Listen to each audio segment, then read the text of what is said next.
Hey there, pisters! Welcome to our fertility YouTube channel. Right. It's to document our experience as a married queer couple, getting pregnant. We've gone through a lot already, but I feel like going over that in a different video is probably for the best. Right now, we are trying to get pregnant through IUI and donor sperm. Yep. We have a bunch of questions. These are from Well, this is our third time filming this video. March of last year. Yeah, something like that. We filmed it once and then we didn't like it. It was really awkward. Really awkward. And then the second one, the footage got corrupted. And Which is probably for the best. Yeah, because our process has actually changed a lot, so this one is probably the best. But we have a lot of questions. The first question is, can you talk through general cost? We kind of went over general cost in a TikTok if you want to see that. This is probably one of our most asked questions. But somebody said, is it more expensive than a wedding? Malls said. And I would say we eloped in a field, so I don't really know. Way more expensive than our wedding. It genuinely, I said this, but it depends on your insurance, it depends on what state you live in, and it depends on which route you take. If you use a known donor and you do an at-home insemination, your costs are going to be significantly decreased than if you use donor sperm and do IVF, which is wildly more expensive. But some people, we know a couple whose insurance completely covers IVF, but don't cover IUI. So they are going through the IVF process instead of IUI because it's covered. But also, for us, we're completely paying out of pocket. Our insurance does not cover it. And it's cost us around $7,000 already. We've done some optional things that we didn't have to do, but we did as a precaution. Yeah, I did an HSG genetics, test. Yeah, a saline dye test. We'll talk about the whole process in another video, I guess, broken down. We could do that. But we're close to the end of all of the preemptive appointments. Yeah, we are about to start IUI, which has taken us 4 months minute to get here. Yeah. Have you always known you wanted to have kids? This is the easiest question because we've always known. Both of us. On top of that, I'll go ahead and answer the other most asked question is we've always known who will carry. Bean has never wanted to carry, and I've always wanted to carry, and we've always known we wanted kids. It was just a matter of when we were financially stable enough and had the time. Yes, always. I think that's one of our first conversations. When we were seriously dating. I wouldn't have gotten in a relationship with you, I don't think. Yeah. Because that's That's a huge deal breaker, and I'm sure people's minds can change, But there's been parts of our life where we're like, do we want kids? We have a lot of fun, but then we're like, nah, it'd be way more fun with a kid. So, but that's a big deal breaker. Are you allowed extensive medical history before choosing which donors redacted to take? Okay. Yeah. Yes. We know their genetic history pretty extensively through 300 different genetic tests. And we know what they tell us about their medical history. But that's all we know. And there's not proof of that, which is what I think a lot of people are fighting for in the donor space, is to have it be proven. But also, this isn't something that has ever made us really uncomfortable. Bean is adopted, and we don't know full range of Bean's genetic and or health issues. That's something that we're constantly thinking about. So realistically, even people that you date, you don't know their full medical history. It's true. They were asking me medical history about my family, and I was like, I do not know how my grandfather passed away. I don't know. I know you've wanted a child/children for some time. What made you two decide now was the right time to start trying? When you moved in and we both were comfortably, finally financially stable, and we had extra time and we had extra space in our house, we were like, okay. And that was before we were married. Yeah, and that's when we started looking into the process. We knew that this was going to be a long road. We knew that, so we were like, let's just we started by exploring our options, and we talked about what we wanted to do together, and I think financially was really important for us because children are expensive and space is important, and since we've moved, and we could definitely fit a baby in here, but we might move again. Might move again, so we'll definitely plan for that. But yeah, space, time, money. We both work from home, so that is a huge factor. That was one of the reasons we were talking about fostering, because we were going to be home all the time. That was the main thing that I walked into Bean's office one day and I was like, I want to start fostering now that we had the space. Right. And we didn't, because the process ended up being I don't know if it's because we were gay, but the people were it was very weird. They were not nice. Yeah, which I think we should prepare for. I think it's always going to be like that. I think they probably are defensive because they're defensive of foster children, and they must get a lot of inquiries, but it was so off-putting with how that we were treated. Yes. It was very odd. So we were like, okay. I was we'll do this later, I guess. I got a bunch of books, and I started reading, and I was like, Then I started worrying about how long it would take us to get, like, I would like to give birth, and then I would like to start adopting. Yeah. How do you foresee yourselves balancing your career streaming? Oh, man. Hi, by the way, I stream video games, and my wife works for Riot. Riot Game. How do you foresee yourself balancing your career streaming with having a child? Do you plan to go into a different field or cut back at least for a while? No. I don't see you ever cutting back. I think that your schedule might change. Yes.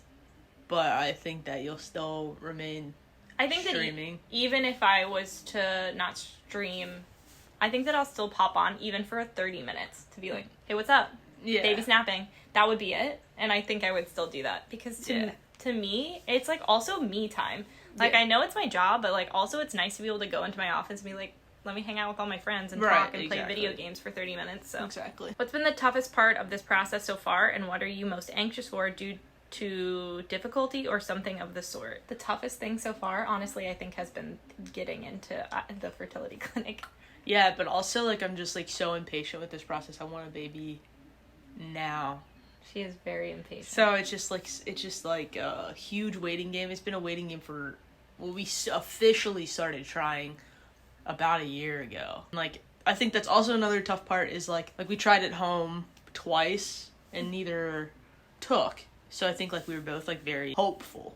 Mm-hmm. And we shouldn't have been, I think, because it's not easy. It's not an easy thing to do. So I think, like, that was also hard. But, yeah, definitely this whole process with, like, a fertility clinic has been...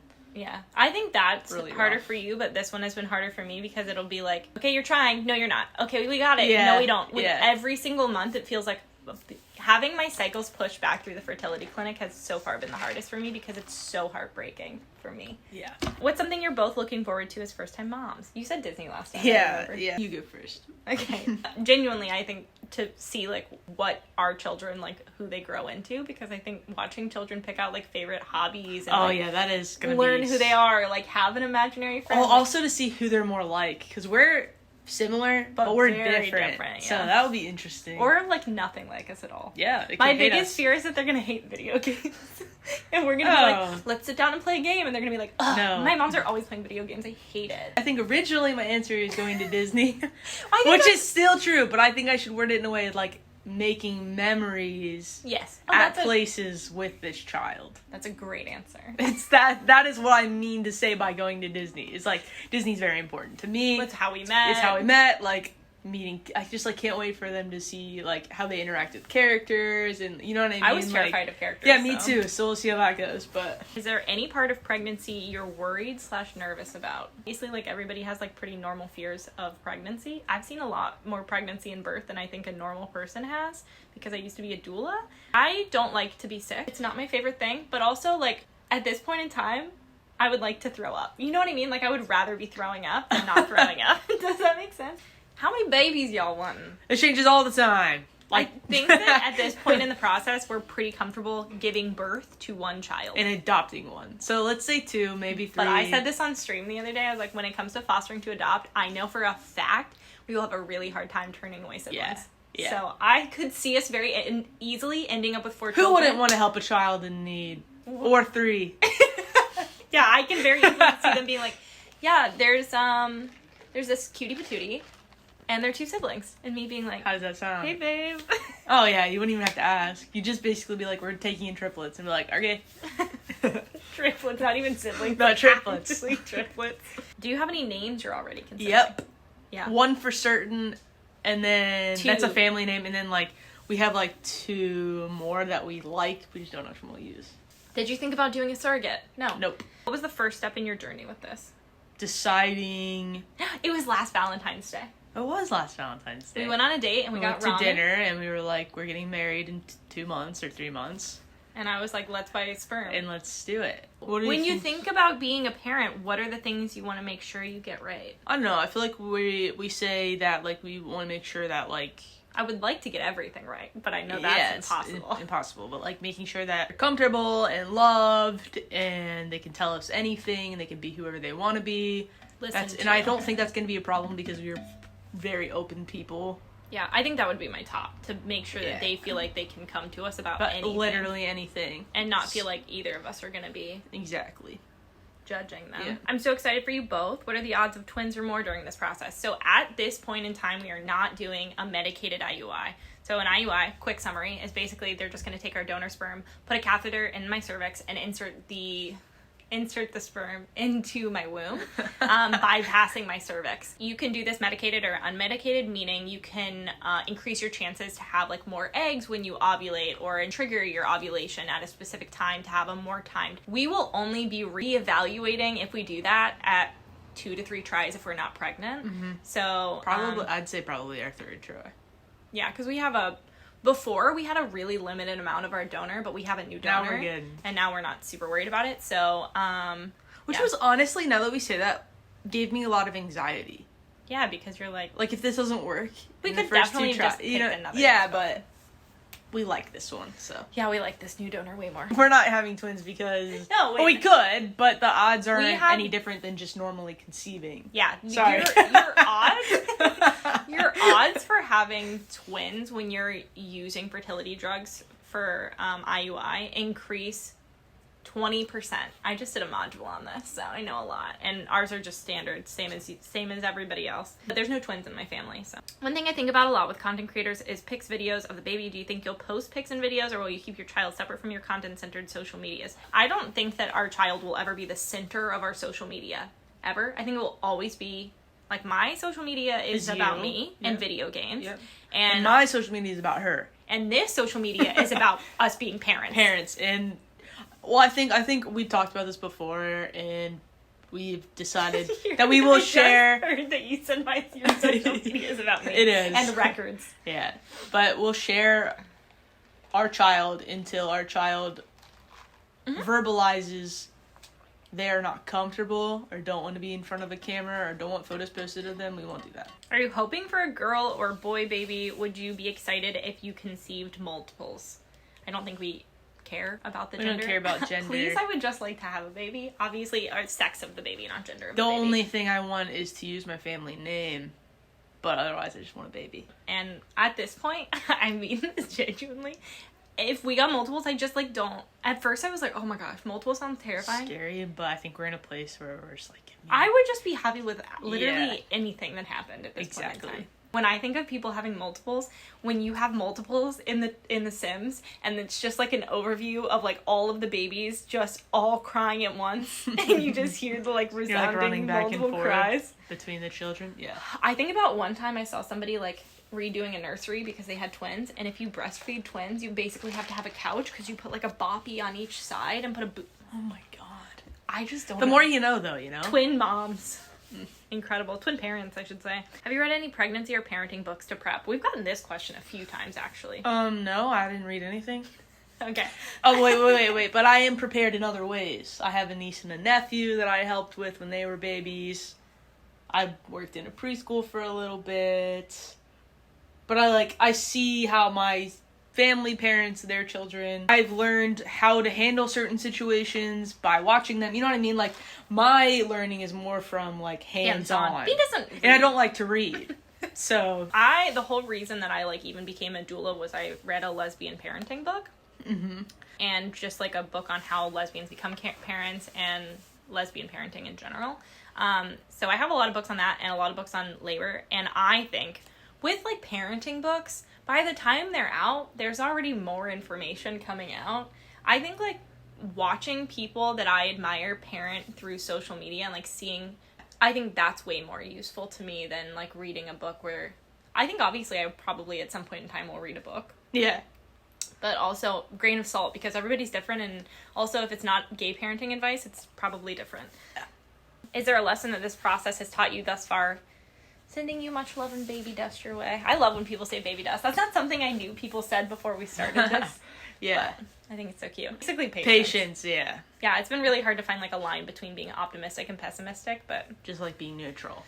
Working on it. How much of the pregnancy, when it happens, are you going to share? Also, when said baby comes, how much are you going to share? Just curious, not pushing, but, like, also... I have no limit for, like, keeping secrets and not sharing. Like, I want to tell you...